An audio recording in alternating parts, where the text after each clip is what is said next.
Le directeur général des impôts, Jean-Baptiste Clark Neptune, annonce des poursuites judiciaires contre les propriétaires d'entreprises ayant des dettes envers le fisc. Monsieur Neptune révèle que les responsables de la DGI avaient, en diverses occasions, offert des opportunités aux entrepreneurs de s'acquitter de leurs dettes. Il est arrivé que il y a des gens qui viennent volontairement là, ils payent impôts et taxes. Il y a un tour, nous te mettons sur le journal et dans la liste, c'est 2 listes qui te paraissent. Dans 2 listes, il y a un qui viennent volontairement, ils payent et il y a un qui pas présenté.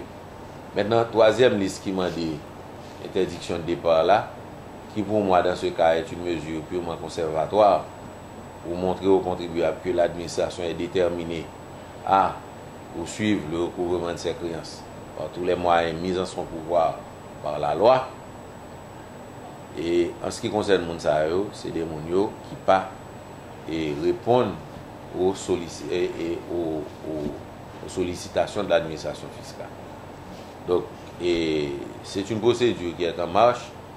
Maintenant, il y a plusieurs étapes dans la procédure.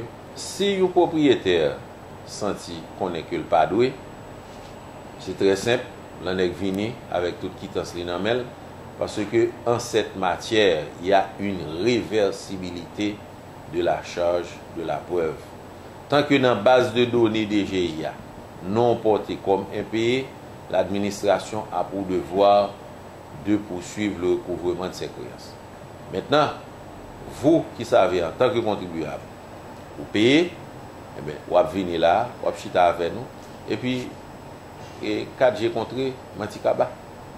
Donc, et pas aucun problème dans ça. Non? Donc, il n'y a pas lieu de faire un drame avec ça.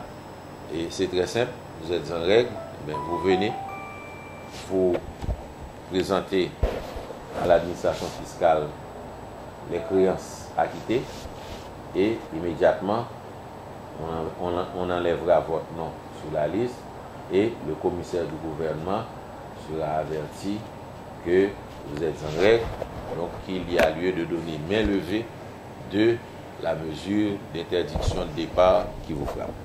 En réaction, certains d'entre eux ont démenti formellement les informations communiquées par le responsable de la DGI et selon ces hommes d'affaires, le responsable de la DGI ne les a pas consultés. Ils estiment que ce genre de décision ne fait que décourager les investisseurs. Nous payons régulièrement nos redevances. Nous payons par exemple perception de la TCA.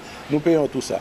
Il y a eu à un certain moment dans la durée, l'autre administration qui était là, qui était des retards dans les paiements. Et nous avons trouvé que les bordereaux que la DGI était chargée nous étaient excessifs et nous demandons des bureaux qui occupaient de fiscalité de Makessa pour aller négocier avec DGI. Et c'est sûr, ce différend ne porte que sur ces arriérés, mais pas pour les choses que nous payons. Nous payons régulièrement à la DGI. Je crois que là encore, c'est disproportionné. Il faut nous faire un petit peu la part des choses. Ce n'est pas sérieux. En ce moment-là, vous découragez des firmes, des entreprises citoyennes à pouvoir vraiment travailler convenablement. On donne un message, on parle de dialogue public-privé, on parle d'investissement. Je crois que ceci doit être fait au moins dans les normes et que ce monde qui prenne ces décisions-là, ils comprennent dans quelle mesure qu'ils les prennent pour que ce n'est pas un effet contraire. Non, ce n'est pas bien. Nous-mêmes, en ce qui nous concerne, nous règlons avec DGI. Pour l'année fiscale qui se passait à Radio Métropole, déjà versé 5 295 151 000 gouttes déjà. Donc, situation qui posait avec nous, c'est que nous avons une lettre que nous avons écrite DGI le 26 avril, côté nous avons contesté des factures qui ont été venues pour nous, que nous avons déjà payées. Autrement tout, nous avons une situation que nous avons attiré l'attention, c'est que nous avons demandé nous pour nous faire des avances d'impôts sur profit que nous étions supposés faire après exercice tremblement de terre là, c'est-à-dire l'exercice du 30 décembre 2010. Et station était déficitaire pour l'année ça. Donc, nous contestons facture ça. À part ça, Radio Métropole continue payer DGI chaque centime jusqu'au 30 juin que ce passé là, nous à jour pour tous les champs de taxes. Ceci dit, détails techniques ça nous paraît pour nous chita avec DGI pour que nous essayions de résoudre à l'amiable. Ce qui étonnait nous, par contre, c'est manière que vous utilisez pour que vous aurait été comme ça, vous mettez interdiction de départ sous Radio Métropole. Moi-même, moi plein de clients, moi des amis, des familles, et depuis 42 ans dans le business. Donc, moi pas qu'à comprendre du jour au lendemain que vous prenez des mesures pareilles. Moi féliciter DGI pour mesures ça que la prend. Le Premier ministre a dit au mois de juin, ils font une augmentation de 123 millions de gouttes dans l'assiette fiscale là. Moi-même à ça, je dis bravo.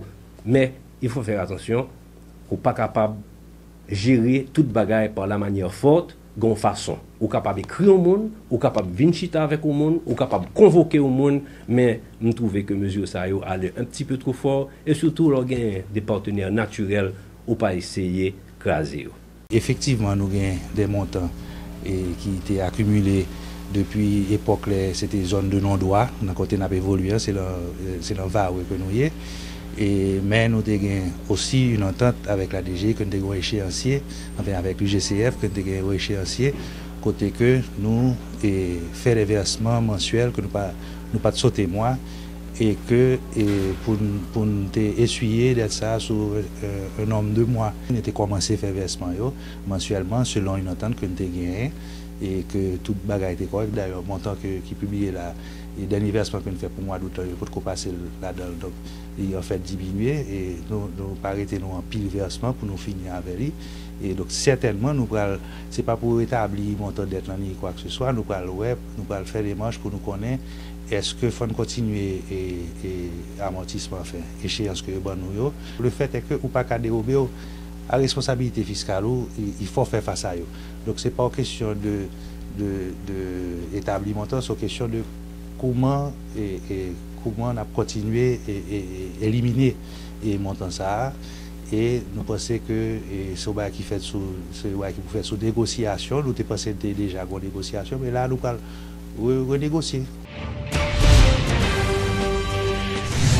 L'homme d'affaires André Aped, dont le nom figure parmi les contribuables qui ont des dettes envers la DGI, a été frappé d'interdiction de départ. Alors qu'il s'apprêtait à prendre l'avion ce lundi, il n'a pas été autorisé à sortir du territoire et bien sûr dénonce cette manœuvre qu'il qualifie d'illégale et d'arbitraire. Inspecteur immigration yo retenu moi, yo fait m'tendre avion gen tan aller.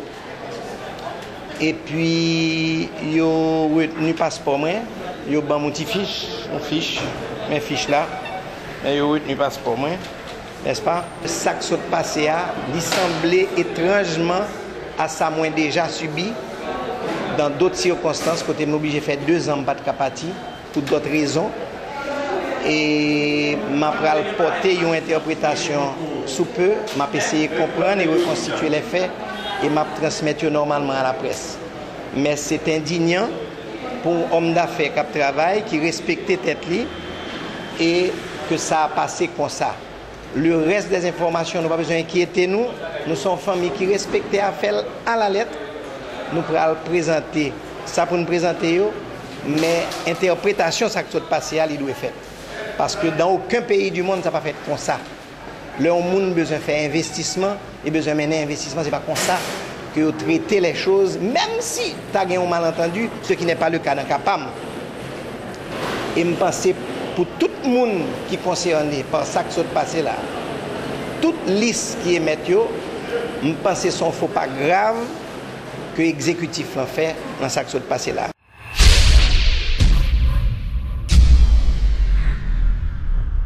Le chef de l'État haïtien, Michel Martelly, poursuivra ce mardi le dialogue avec les sénateurs autour de la formation du Conseil électoral permanent.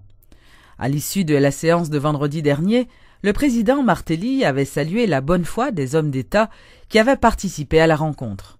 Cependant, cette séance de travail de plus de 6 heures avec 14 sénateurs n'avait pas permis de trouver le consensus. Pour la première fois, des parlementaires de l'Organisation du peuple en lutte et de Unité avaient pris part à ce dialogue avec le chef de l'État. Les dirigeants des Unité, du Rassemblement des démocrates nationaux progressistes, RDNP, et ainsi que ceux de l'OPL, les formations politiques ayant obtenu les meilleurs scores lors des dernières élections, avaient boudé la première convocation. Ils ont donc convenu de la nécessité de poursuivre le dialogue et le sénateur Andris Richet a prôné la formation d'un conseil électoral conjoncturel, tandis que son collègue Edwin Zeni a réaffirmé son attachement au conseil électoral permanent. Au cours des échanges, le président Martelly a rappelé qu'un consensus devra être trouvé autour de la Constitution, admettant toutefois que la situation est complexe. Et de son côté, le président du Sénat, Simon Dieuseldera, assure que d'ici au 15 septembre, un accord sera trouvé entre le gouvernement et le Parlement. Il a fait remarquer que les débats ont porté essentiellement sur la nécessité d'organiser les élections avant la fin de cette année. Le leader de la Convention Unité démocratique, la KID, appelle à la mise sur pied d'un ultime conseil électoral provisoire. Selon lui, les conditions ne sont pas réunies pour mettre en place une institution électorale permanente. Evans Paul s'interroge sur l'intérêt du dialogue engagé par la présidence dans la mesure où aucun des interlocuteurs n'est disposé à faire de concessions. La première chose, il faut adopter une méthodologie rationnelle avec qui le président négocie. Ou bien il négocie avec le Parlement, ou bien il négocie avec les partis politiques représentés au Parlement. Mais ce n'est pas nécessaire de gaspiller les énergies, de rencontrer avec la société civile, s'il n'y a pas une raison fondamentale qui explique cette rencontre. Ce n'est pas nécessaire de gaspiller le temps de rencontrer les directeurs de médias. Les directeurs de médias, ils sont là pour relayer les informations. Mais ils n'ont pas vraiment à se prononcer, ils ne font pas partie du conflit. Alors, je ne veux pas qu'on utilise ce problème pour faire du dilatoire, pour faire passer le temps, pour gaspiller de l'argent, parce que toutes les rencontres se déroulent dans un espace privé, il faut payer cet espace. Nous avons d'autres problèmes. J'estime maintenant que nos préoccupations devraient être autre chose, la qualité de la vie. Il y a une ambiance de famine dans ce pays. Il y a les catastrophes naturelles qui nous menacent. Il y a l'ouverture des classes. Alors pour moi, il faut faire preuve de dépassement pour que nous trouvions la voie, je dirais, de sagesse qui nous permettra d'adopter une posture beaucoup plus patriotique, capable d'éviter ce type de palabres, je dirais, pour rien. L'ancien Premier ministre de Jean-Bertrand Aristide, Marc Michel, est décédé samedi dernier à Port-au-Prince des suites d'une longue maladie. Retiré de la vie politique depuis son passage à la primature entre 1994 et 1995, l'homme d'affaires s'est éteint à l'âge de 75 ans. Membre du comité Tête Ensemble pour Lavalas, il fut, en février 91, nommé ministre du Commerce et de l'Industrie et occupa ce poste du 19 février au 14 juin 91. Choisi comme Premier ministre par le président Jean-Bertrand Aristide, il fut ratifié par le Parlement le 6 novembre 94.